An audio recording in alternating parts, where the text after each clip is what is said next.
Hello, hello, hello. Let me make sure that you guys can hear me really well. Hello, hello, hello. Hello. Welcome, welcome, and welcome.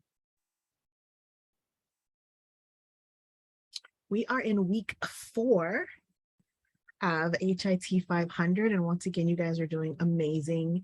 Keep up the good work. This module is moving right along, right? So let's get to the regular business that we know we have to complete, right? We have our knowledge checks, we have our apply and reflect, and we have our weekly feedback. Now, the question for everyone watching the playback: how would you spend your winnings if you won $6 million tax-free? I have some ideas, but let's talk about it in the discussion forum. This week, we're talking about length of stay. We are going to do some knowledge check preview, review, and then we're going to wrap it all up. All right. Now, this class has a lot of math in it. And what is math without trivia? So, where is 4 considered an unlucky number? I wonder. It's Asia. Also, math may teach us how to add,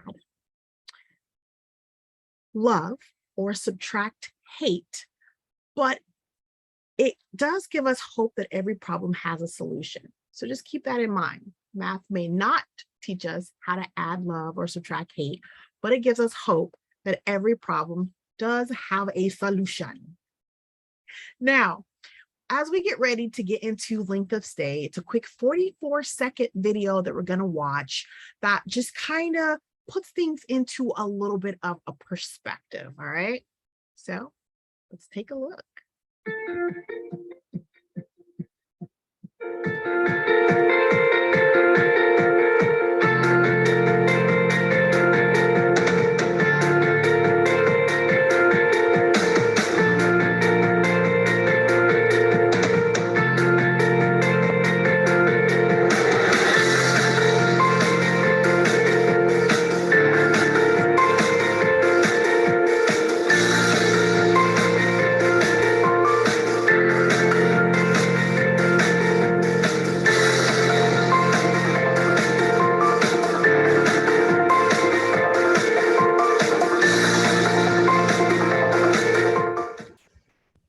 So with that, it's just a company kind of showing some of the things that they tend to work with. Now, for our learning objectives, we're going to analyze length of stay for adults, children, and newborns. We're going to assess the total length of stay for a group of discharged patients, as well as interpret the relationship between length of stay and utilization management. As always, we're going to have problems and we're going to actually work them out. And at the end, I pull some of your apply and reflect. So if you hadn't had the opportunity to get to it yet, do not stress. We are going to cover it. And if you have gotten to it, then it's just a preview and you can just check your work to make sure that you're on the right path, which I'm pretty sure you are. So when we're talking about length of stay is a clinical metric that measures the length of time elapsed between patients, hospital admittance, and then when they're discharged. It can be calculated on a hospital-wide basis by therapy area, including acute, let's say someone has a heart attack or myocardial infarction, and diabetes. The number of calendar days a patient stays in the hospital from admission to discharge. That's what we're looking at when we look at length of stay, okay? Facilities use this when we talk about utilization management, as well as looking at financial reports. So every day a patient is in the hospital is counted. It's going to be discharge day, except the day of discharge. All right, so let me repeat that. Every day that a patient is in the hospital is counted as a discharge day, except the actual day of discharge.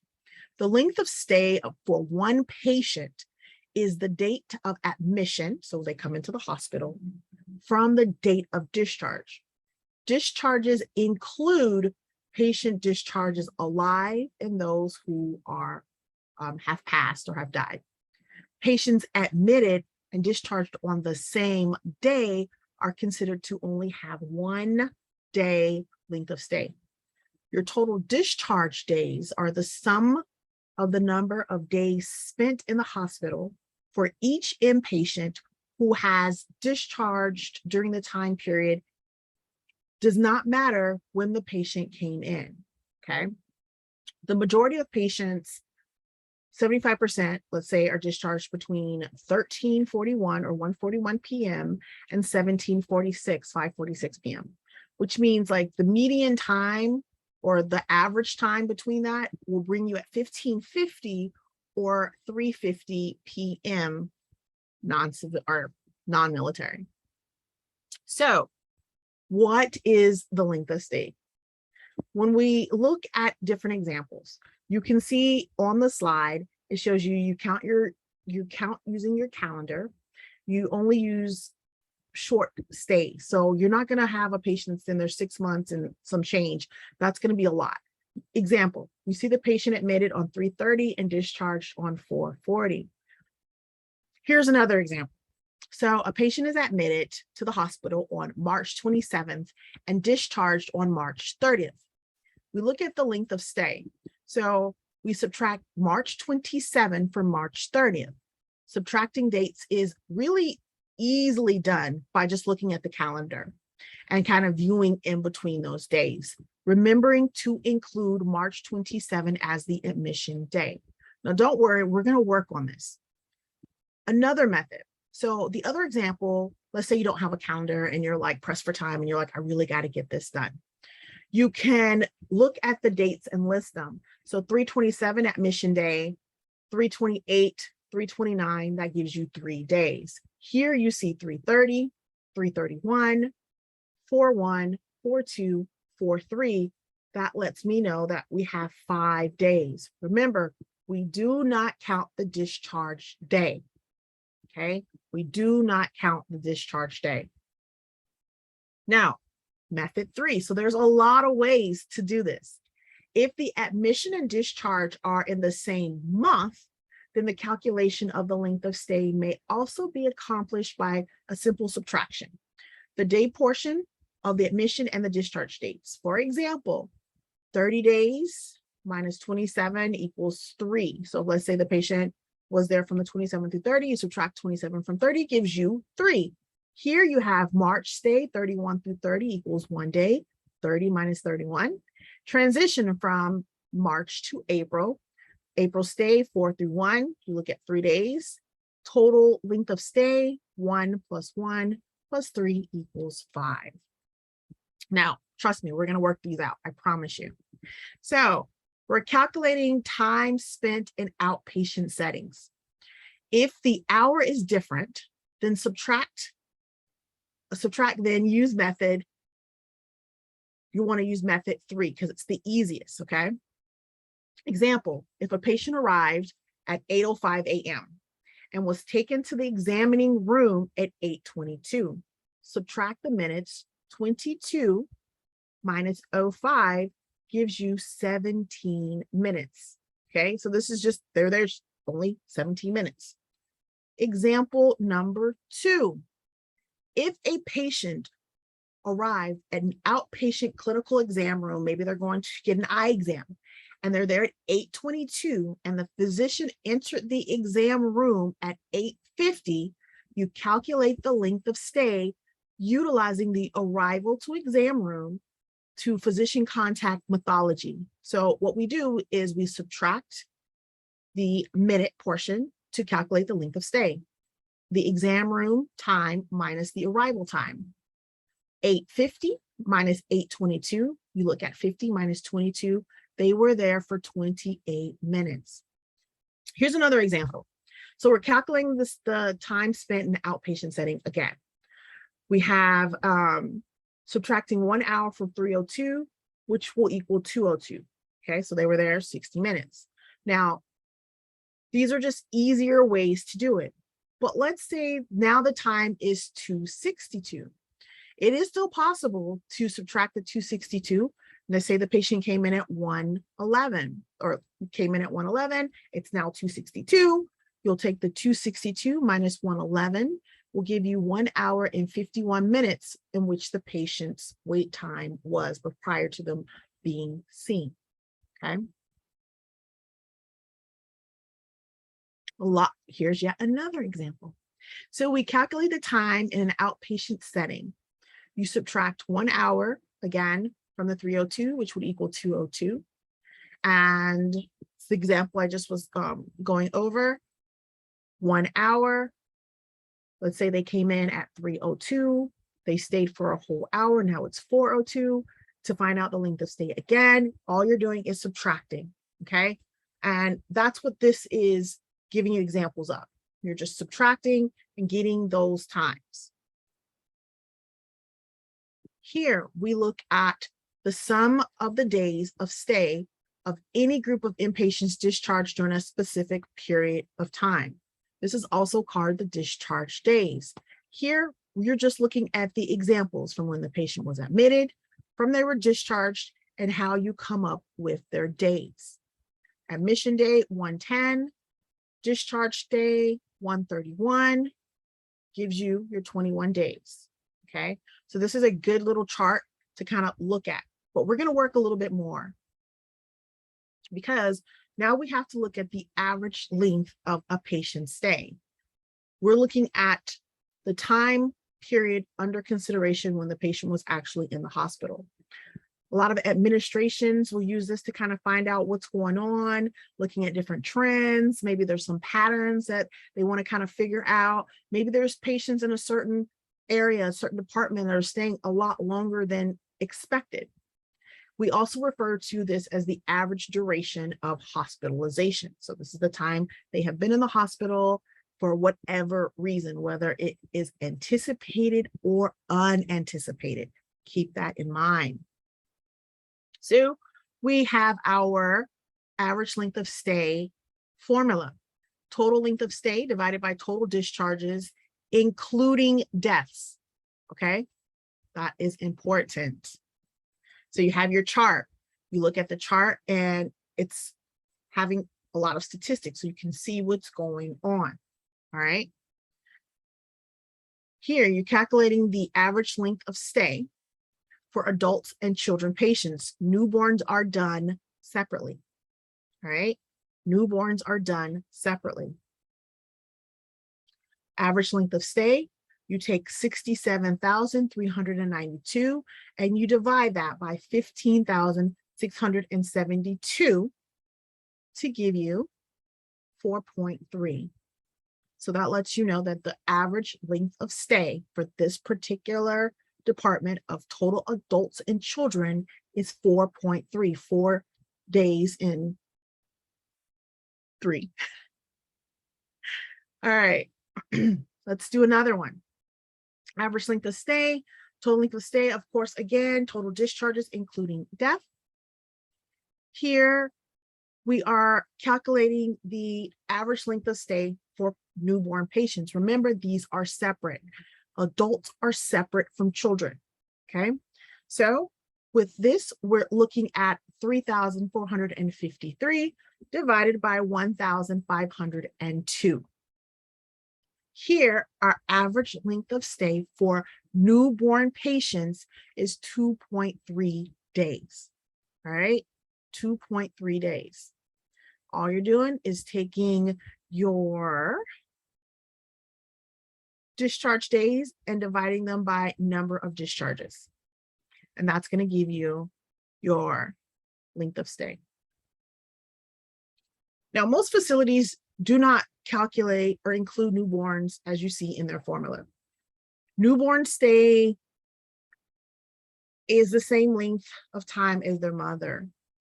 Normal newborn stays are relatively short, okay? They come in from birth, they're there, they're getting checked out, and they're usually out, okay? Unless there's something else going on, NICU, PICU. Newborn stay in the newborn intensive care unit tend to be quite long, however. So that's what I meant. Unless they're in one of the NICUs or PICUs, it's going to be longer. Otherwise, they're normally short.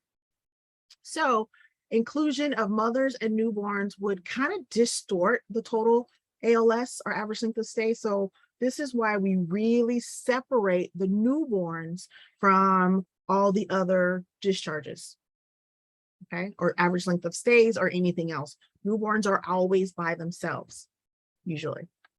Always by themselves, usually. So you have your formula: total newborn discharges, including deaths. Okay, you have discharge days and then discharges including deaths. And you grab your calculators, okay, and then you just work it through. So for January, you take your 278 discharge days and you divide them by 103, which will give you 2.7 days for January. For February, we took the 4.27 and we divided by 128.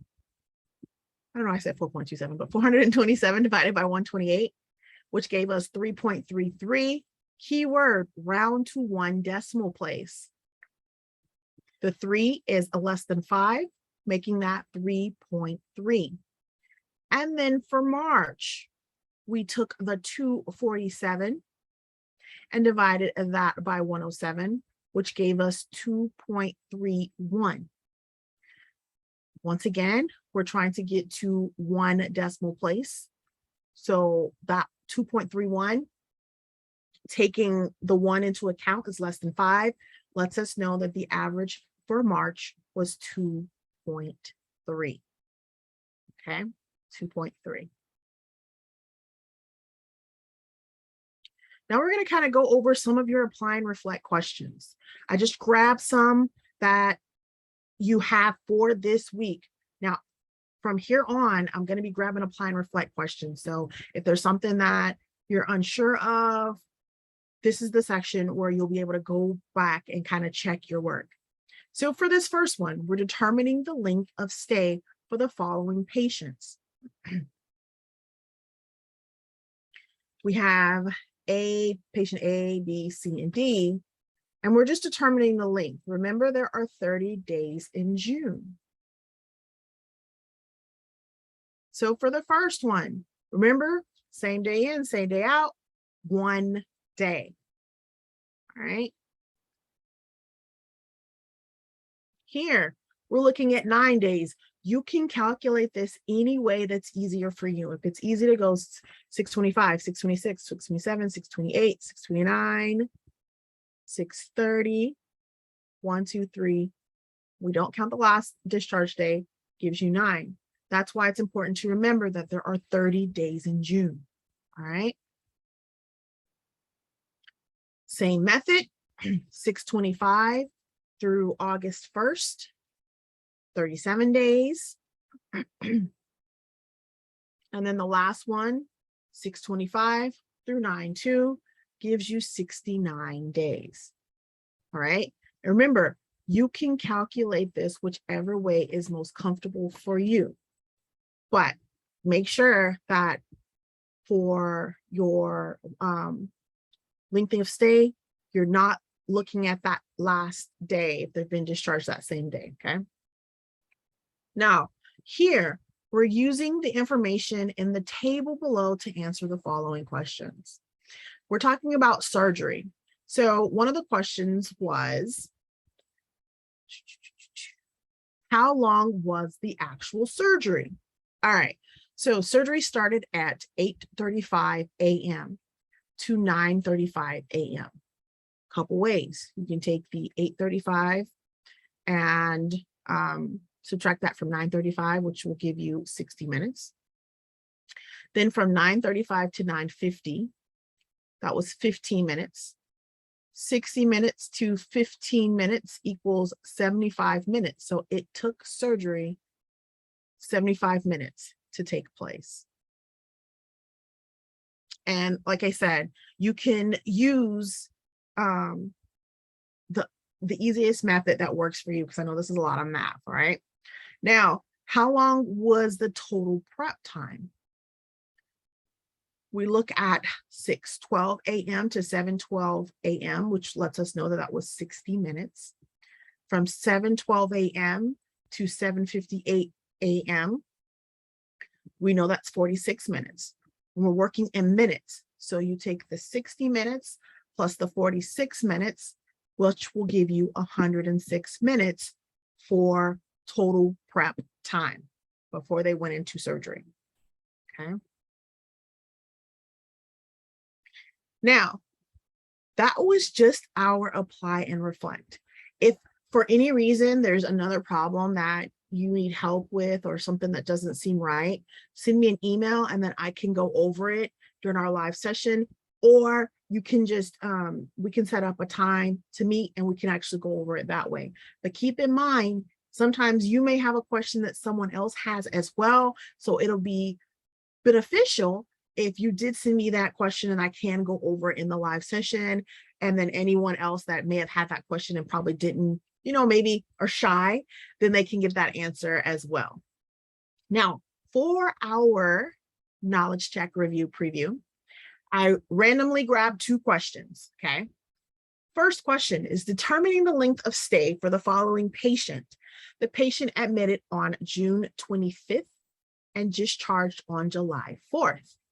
Your options are 10 days, 9 days, 8 days, or 7 days, okay? In order to get this number, make sure you start with June 25th.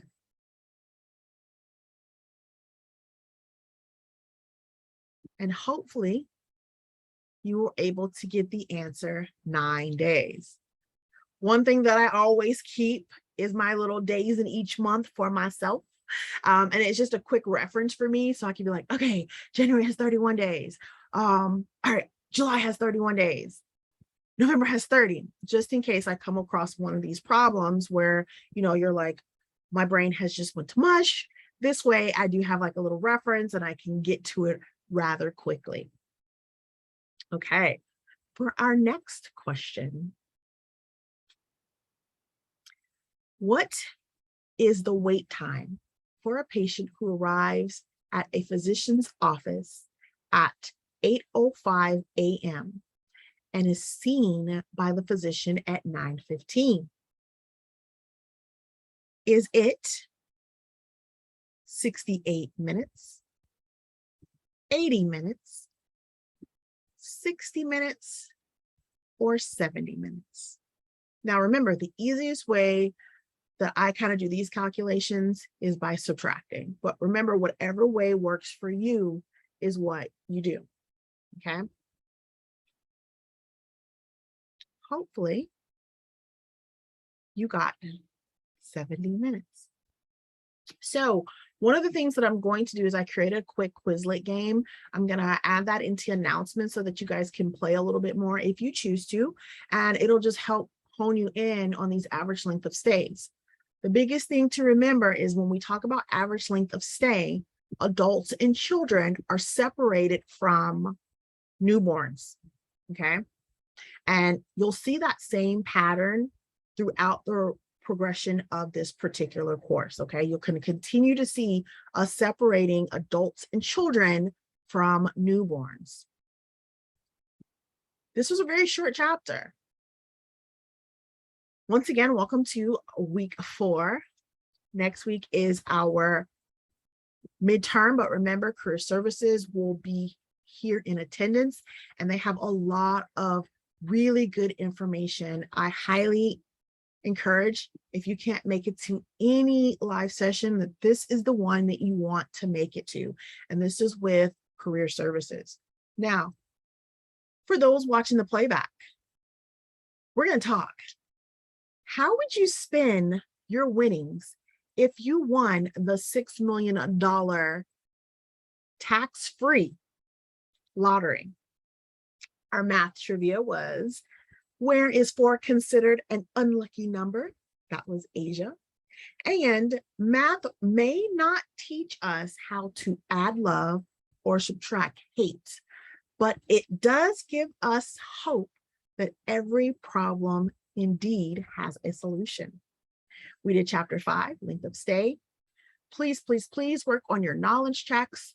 The goal is to score a 90% or higher It will also help prepare you for your weekly feedback and that midterm that is right around the corner. It is my pleasure. Continue to work hard.